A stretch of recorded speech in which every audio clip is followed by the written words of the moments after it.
Hey, we were started by a cult leader, and that cult leader has now died.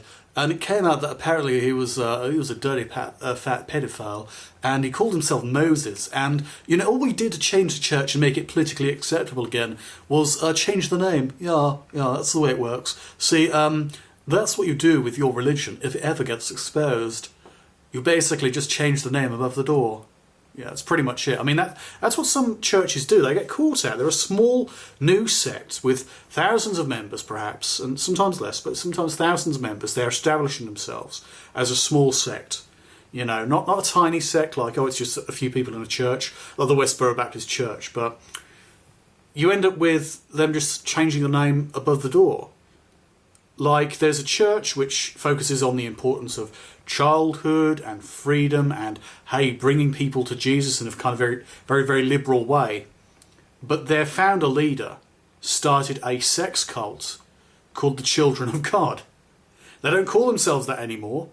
And they've changed their name a few times. And they're now run by a supreme kind of mini pope. And she... And, you know, oh, it's refreshing, it's a woman. Oh, it must be perfectly good then. It's like, yeah, but complete denial of the past. Their cult leader promoted, you know, a sex cult, not just a sex cult that had severe abuse. And back in the early 90s, shortly after he died, there was this great exposure of all of these people in the group who were, you know, multiple sex offenders in that regard. But it's fine, because nowadays, you know, they're about being nice. And, oh, well, he was never convicted. What, your cult leader was never convicted of, you know, crimes because he died before he could have been, you know, bagged and tagged and sent off to, you know, jail for 1,000 years. Yeah, that's right, yeah. But it's okay because he wrote his own Bible. And he was kind of like an old hippie guy and he wanted to fuck a lot. And he used his wife and the other women to draw in the men. And then the men to draw in the women and more women to draw in more men. Because the men had more money than the women on average. But, yeah. The idea is that's fine. Just ignore some of the historical undertones. And, you know, people had free choice and, you know, free love. There's nothing wrong with that. It's, you know, free choice. It's like, oh, very liberal, very liberal. But then it turned out behind closed doors, he was actually doing far, far worse. And he certainly had a public tendency for young adults, to say the least.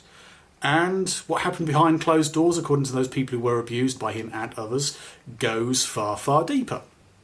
But it's fine because we've changed the sign over the door. Yes, we've changed the sign over the door, and therefore, no problemo, no problem whatsoever. You know, we're a caring, loving church, and we definitely have no skeletons in the closet, and we definitely didn't change our name just to avoid all the stuff on Wikipedia. No, that would be ridiculous. Oh, Wikipedia, they've caught up with us. Oh, shit. Change our name again? Okay, that sounds marvellous. Put on our website all the stuff about us helping children, because that makes up for a couple of decades of child abuse, doesn't it? If for the last couple of decades since then, we've been trying to help children, to educate them about the broad ideas of Jesus. Yeah, well, sometimes you just need to start over, let's be honest. Sometimes that is the way to go. I have to say, I think Robert almost comes with a deep psychosis.